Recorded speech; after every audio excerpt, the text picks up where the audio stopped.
Alors on va rentrer dans le vif du sujet. Pour télétravailler dans de bonnes conditions, sans s'abîmer physiquement, ça se fait en 6 étapes. Étape 1, choisir son siège. Expliquez-nous. Alors, je pars du principe qu'au bout de 3 interviews, vous savez comment s'asseoir. Juste en une phrase, ça veut dire être sur les os des fesses contre le dossier, contre le support lombaire, donc le bassin stable. Puis effectivement, on va choisir le siège au vu de ça. Le siège, il ne doit pas être trop bas, comme votre canapé. Il ne doit pas être trop profond, comme votre canapé non plus. Il ne doit pas être trop dur, parce que sinon vous resterez jamais assis sur les os des fesses. Et puis il doit y avoir un truc pour tenir votre ceinture, ce qu'on appelle un support lombaire. Vous voyez le tabouret de bar, par exemple. C'est pas bon, il n'y a pas de support. Il n'est pas trop bas, il n'est pas trop dur, mais il n'y a pas de support. Et donc, finalement, ce siège que vous avez choisi au travers de ces 4 critères, il va ressembler de près ou de loin à une chaise de cuisine. Ça, c'est l'étape 1. L'étape 2, ça va être de faire du tuning de siège, si je peux dire. Maintenant, on passe au bricolage. Voilà. Voilà. C'est un truc que j'aime bien, ça. Le bricolage, si vous voulez, ça va être principalement faire 2 choses. Ça va être assouplir l'assise, si c'est typiquement une assise en bois, pour que vous puissiez tenir longtemps, en faisant attention à ce que, en fonction du coussin que vous prenez, ça ne devienne pas glissant. Vous voyez, si vous prenez un coussin très épais, votre bassin va partir vers l'avant. Donc un coussin plutôt fin, et puis surtout un support lombaire. Donc on met un coussin lombaire, on roule une serviette, on fait quelque chose, mais on essaye de tenir la ceinture. Jimmy, là, il est assis sur une fesse, il a le bras de côté, il a la chaise tordue, vous aimeriez pas du tout. Jimmy, à vous. Je suis qu'à moitié étonné, mais...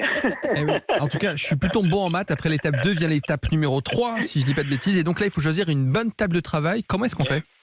Bravo, Jimmy. Alors, si vous voulez, pour 90% de l'humanité, la bonne table de travail, elle va avoir une hauteur entre 68 et 76 cm. C'est précis. Je ne vais pas dire 76. Et si vous voulez, ça veut dire que quand on est à 76, on est quand même très grand. Et la plupart des tables de salon, elles sont précisément aux alentours de 75-76.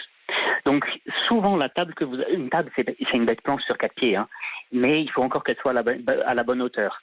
Et souvent, celle qu'on va trouver à la maison va être trop haute.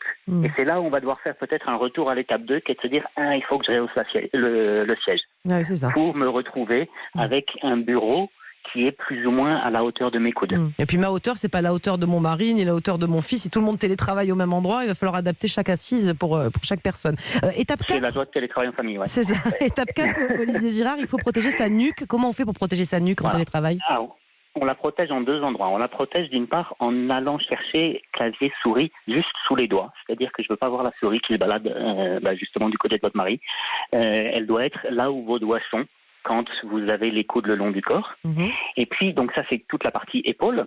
Puis par rapport à la partie nuque, c'est tout ce qui touche à la hauteur des écrans. Rappelez-vous comment vous êtes sur votre téléphone portable. La nuque très fléchie, ça, c'est un risque pour la nuque. Donc, on va soit rehausser l'ordinateur portable avec quelques bouquins, soit mettre un écran séparé. Et à l'évidence, si on a rehaussé l'ordinateur portable, on est bien obligé d'avoir un clavier et une souris séparés. Jimmy ? Étape 5 et 6, je pense qu'elles sont complémentaires. Réorganiser son temps de travail, peut-être faire des pauses, et puis surtout, si on fait des pauses, en profiter pour pratiquer une activité physique ?